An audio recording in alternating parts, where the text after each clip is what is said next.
Beryl not only damaged our homes and took out our power, but it's also fostered unsafe situations at home. The Houston Area Women's Center says it's seen an uptick in domestic violence cases since the hurricane hit. Unfortunately, they say this isn't something out of the ordinary during disasters. Joining me now to explain the increase is Houston Area Women's Center Celinda Guerra. Thank you so much for joining me. Thank you so much for having us this morning, Haley. So why is it that storms often follow with a rise in domestic violence? Well, research shows, Haley, that definitely these storms and these specific events, unfortunately, do affect survivors of domestic violence. Unfortunately, there are contributing factors that we see with some of the stressors that come with the storms, whether it's the lack of energy, like we saw, across the city, or difficulties in accessing, food and things of that sort. Those can create additional, challenges and barriers in the home that then could create this domestic violence. Important to note, of course, that it's a contributing factor, but never an excuse, of course. Are we talking about like just the tensions are rising because people are so stressed out without having power that then they don't have any, emotional regulation here? Absolutely, it can certainly be part of that, and that's unfortunately what we saw in during the pandemic, and that's also what we're seeing during weather events such as these. So it's very unfortunate that we see this, but it's so important that we're available to the community, that the community knows that help is available even during these difficult times. Yeah, it's absolutely sickening, and what I know from women who have been victims of this is sometimes you don't want to admit to yourself that you're in this situation. You always tend to think like, well, I'm too smart to get into a situation like that. But it affects everybody. It affects all socioeconomic backgrounds, all racial backgrounds. So tell people, what would the symptoms be for someone to either recognize that they're dealing with this themselves or recognize these symptoms in a loved one?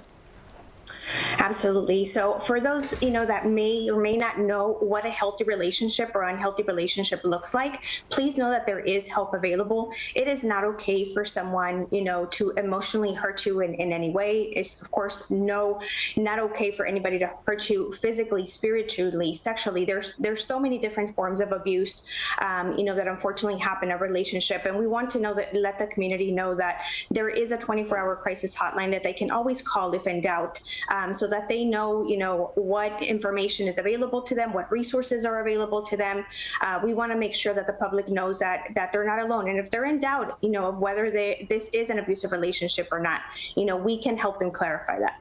And how many calls have you gotten since Beryl? Do you know? Well, typically during, Beryl, we might see a decrease in maybe the number of calls, but it's more than anything the accessibility that's an issue too. That's one of the things that unfortunately we saw.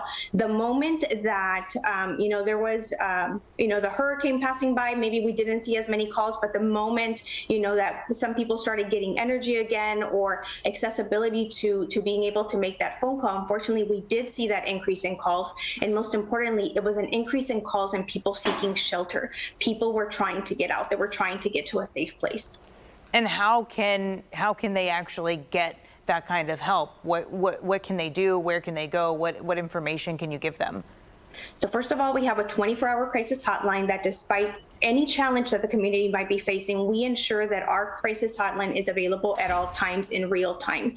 So we want to assure the public that during these events, they can still make that phone call. Help will still be available. And for those that are not in a safe place any longer, we do have a shelter available. So there is a safe place where they can go with all the resources and the support services that they may need. There is that help, so they don't have to stay in this situation if it's no longer safe for them, because there are safe places to go and a lot of different resources that can support them and their families. Okay, but to access those resources, what is the number or the website? Like, how do they get to you? Absolutely. So it can reach us 24 hours a day, 7 days a week at our phone number of 713-528-2121. That's 713-528-2121. And they can also access our chat services at www.hawc.org. So whatever their preference or form of communication is, we have those two options available in how they can reach out for help. HAWC spelled HAWC. Correct. Okay, very good. HAWC. Celinda Guerra, we appreciate your time this morning. That's been very helpful. Thank you for having us, Haley. Now, we also have more information on resources and help on our website, click2houston.com. You can search the term breaking free at the top of our website, breaking free in the instant search bar, and find all of these resources that are available to you.